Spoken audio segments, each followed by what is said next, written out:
Larry, I had an interesting heart-to-heart conversation with Brett Hearn this week.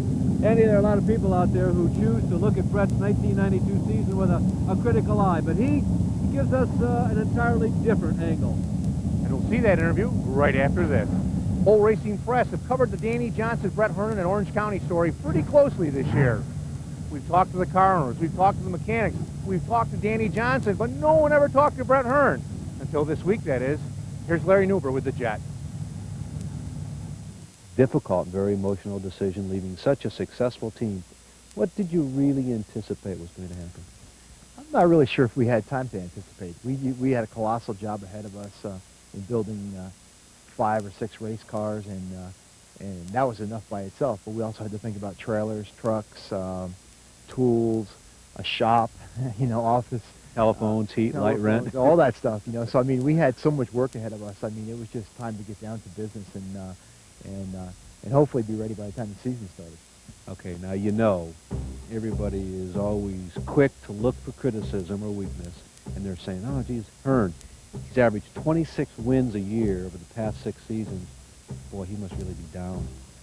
Well, I'll tell you, you know, really, if you factor out the small block car at Middletown, our season is virtually identical to last year in the modified. We had a little bit of a cold start last year, and we still ended up with a bunch of wins. So our consistency has been there. You know, we've got the top 5 finishes, the seconds, and I think that anytime you can run in the top 5 consistently, the wins will just happen.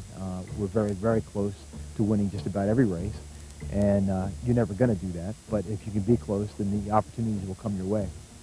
Almost every great racing driver has had his arch rival, okay? Foyt had Parnelli Jones. He had 2 of them, actually, Roger Ward, and we were talking earlier about Senna and Mansell. Let's talk about Danny Johnson. Now, is it true, first of all, that when the short list was created with your leaving, he is actually somebody you suggested that they look at? Well, I think it was pretty obvious that of all the guys that we've run against while I was at Freightliner, that Danny was probably the toughest, even in his own equipment. And the day that I left, I sat in the office with Ray, and he asked me who I would pick. And, you know, Danny was one of the guys that they had on their list, and he was one of the guys that I suggested as far as a guy that could out-and-out drive a race car. He was probably the guy that I would pick. And, you know, so they went ahead and they put the deal together with him. So, I mean, he hasn't thanked me yet, though, and I'm holding that against him. I mean, there's no more of a rivalry now than when he drove his own car, and you know, we've always been friendly.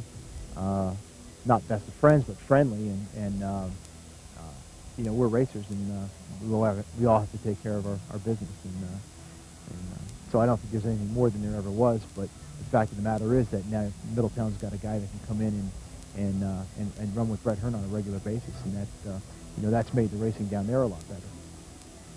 Do you notice it a little more when the red and white 6 is in front of you? Well, you know, I mean, I want to beat him just like I want to beat everybody else, and you know, sure, I'd be lying to you if I told you it didn't make any difference. But you know, I've never shied away from a race at any racetrack because I thought it was too tough or the competition was too tough, and this is no different. I mean, this is just going to elevate me to another level, and that's really what I needed right now in my career. I needed to be elevated, and that's what I intend to do.